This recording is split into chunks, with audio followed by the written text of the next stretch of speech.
Hey, what's up? I'm ChrisJ.Wright.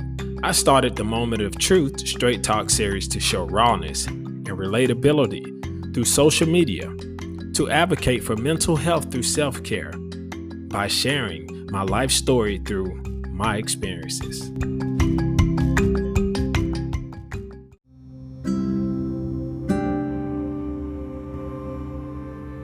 Up until I was, I think, 7 or 8 years old, my family and I lived with my grandparents. And as I was saying, at about 7 or 8 years old was the first time that I can remember going through something so difficult to process, experiencing trauma in your family, dealing with a tragic situation. My sister and her father and their side of the family decided to go on a trip, and I think it may have been a family reunion on my sister's father's side. After them going on that family reunion, we found out the most difficult news that we had ever heard in our family. My sister drowning and losing her life, along with her father, in a pool in Fort Myers, Florida. I remember that day like it was yesterday, although I was a kid. I couldn't quite process once our family told us what had happened. I couldn't imagine my sister not being there. I couldn't imagine that I would no longer see her again in my life. I remember the pain and agony on my mother's face as she cried and wept. I had never, up until that point, seen her cry. And, when you see your parents crying, at least for myself when I was a child, that made me cry. Like it brought out all types of emotions. Not only was she crying, uncles, my sister's friends. It was just a very weird day, very tough day, very challenging time. And that was the first experience that I had of losing someone. I'm trying to get the words straight because it's so difficult to process that moment in my life. But I remember hearing that I had lost her, or that we had lost her, and that she had drowned with her father. So what happened to my sister and her father? Because I did know him, although he wasn't my father. And that was just very difficult. That was the first time I noticed that my mom had feelings. Now remember, this is coming from a child perspective. So you think your parents are Superman and Superwoman. Your parents are your heroes. And growing up in the environment that I come from, it was almost looked at as a weakness to see someone cry, or it's like, yo, toughen up. Everything will be all right. So to see her crying, I knew that this was going to be a very difficult process to overcome and get through. And boy, I tell you, it was. During that day and after that, for maybe, as long as I can remember, probably up until a month, people coming by, giving their condolences. I remember, I think she had something at school. I think they did something for her at school. She was a very popular kid. She was active. She was a cheerleader and loved by many. And from that point on, I knew that our lives would be different. Now, up until after hearing about her drowning, I remember up until a week or two later when we had the funeral, I remember being in the funeral home. And I didn't want to go, but of course I couldn't explain to my parents that, hey, Mom, I don't want to go to this this funeral. I don't really know what I want to do, but I knew that for myself, it would be a challenge to go to that funeral and see my sister for the first time. But of course, I did go, and I remember it was kind of like a respect thing, and that was really tough for me because a lot of times kids are already afraid of things, ghosts and spirits and all of that stuff, and I remember all I could think about is like ghosts and hearing stories of people talking, around the house about ghosts and their experiences. And, as a kid, you're not supposed to hear that, but, I may have been eavesdropping here and there. And so I don't think I heard all of these things, intentionally, like they weren't intended for me to hear, but I would hear some. And some of the stuff was intended, but, when you're growing up, you're just having fun. So I remember on the funeral day, I can remember the limousines coming to pick us up. I remember the hearse, and so we did a double funeral. So it was a double whammy for me, right? And I'm sure for my family and siblings and all of that stuff. So this was tragic, and it was a lot. It caused a lot of trauma when I was a kid. So as the limousines came to pick us up, and my mom was hysterical, crying, she took it really, really bad. And as I was saying earlier, I'm sure I was crying and weeping because I saw her crying, but not just because of that. My sister was the eldest sibling. She took care of us when my mother couldn't. If my mom was working, whatever she may have had going on, she was there. She was one of the other guardians or acting guardians for us. And so I was taking it hard. That was my favorite sister at that time. I respected her. She probably had given me a spanking or two growing up. And but I loved her. She was great. She had very good energy, very, very good energy. So we had lost a beautiful soul. I remember getting in that limousine and seeing that hearse behind us, and the lights and them stopping traffic. As we got to the funeral home, I remember us sitting in the front row, and I was next to my grandmother, and I believe my mother was on the other side of her.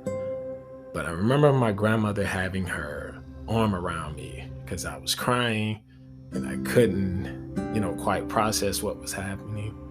But I don't remember seeing my grandmother cry.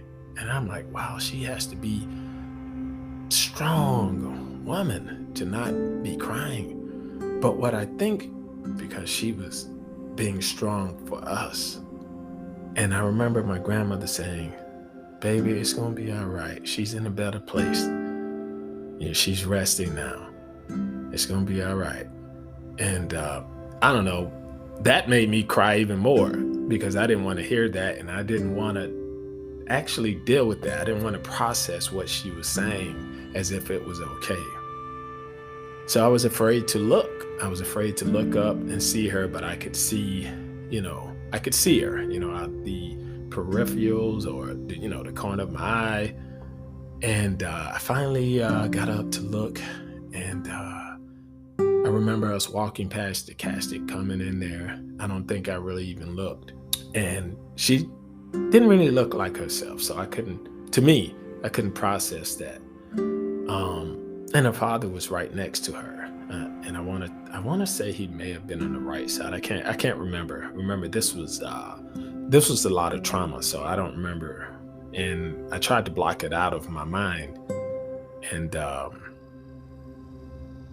but anyway, he was there, and I remember walking by and seeing the both of them. And yeah, to me, they didn't look quite like themselves, even though I knew it was them. But it was just a tragic experience. It made me feel empty. And from there, I started to question the existence of life. Like, what happened? I just saw her. How is she not here? How is her father not here? This is crazy to me. But through that, my grandmother consoled me. My mom was weeping, so she was like, she was not there. She took it very, very hard. But my grandmother helped me get through this moment. And after processing what had happened, even though not quite understanding it, I remember after leaving the funeral, how the after effects of going to the funeral.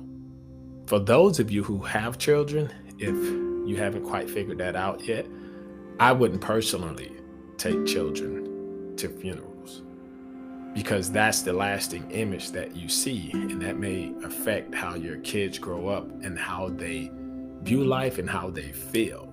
And for a long time, I was trying to deal with and process what had happened. I was trying to deal with understanding death, and that caused a lot of fear as a child. And me being, I guess, a tough kid, I didn't say anything. There was no therapy. The therapy was your grandparents, your mother, uncles, aunties, sister, brother. That was your your therapy. So there was no real therapy that I can remember.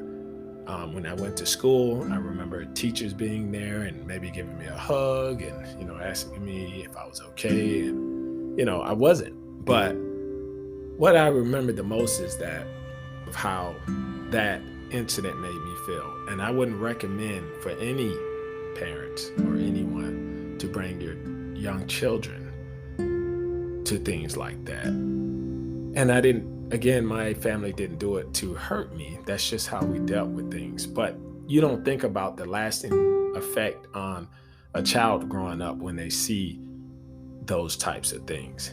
I'm happy I was there. I'm not happy that that was the last way I saw my sister or even her father.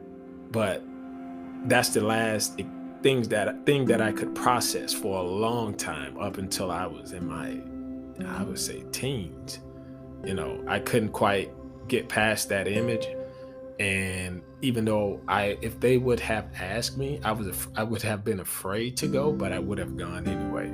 But if I could do it over again, I would not have gone because from that point, every day, times at night, her image would come to my head and I would be like, yo, like, this is crazy. She's not here, when you're in the house and, and you're like, this is a very awkward feeling. And it's very difficult for me to even process this if you guys are listening in.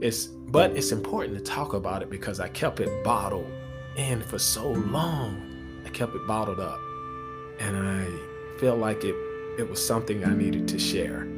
From my experience, I would suggest that you find somewhere for them to stay until the funeral is actually over. Because the lasting effects of going to funerals when you were a kid and not being ready for that, oh man, that can affect you greatly. And so for a long time, growing up as a kid, I had nightmares and dreams and, kept going back and forth about processing what happened to her and her father. Why was I at a double funeral? Why did both of them drown? How did he drown? Children should not know those things. You would hear things outside of the family when people are just gossiping and talking or whatever the case may be. And when you're talking around a child, you don't know what you're saying or how whatever you're saying may be affecting the actual child. So you have to be careful because that kid is going to go back, and children are sponges. So they're going to take in anything and everything that they're hearing, good or bad, but you don't know how that's going to make them feel long term. But for me, that was really the first tragedy in my life. That was the hardest one to get past because it was the first one. And I wish that I had someone to talk to, counselors, any therapy or anything like that. And for a long time, I needed to talk to somebody, but I've kept it bottled in.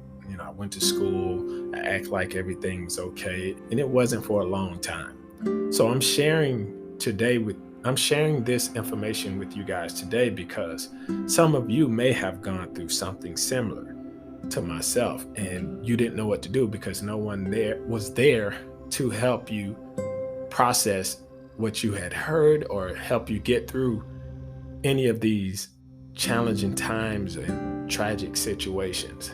I just want you guys to know that you're not alone and that I shared this information because I'm hoping, again, that I can help someone else.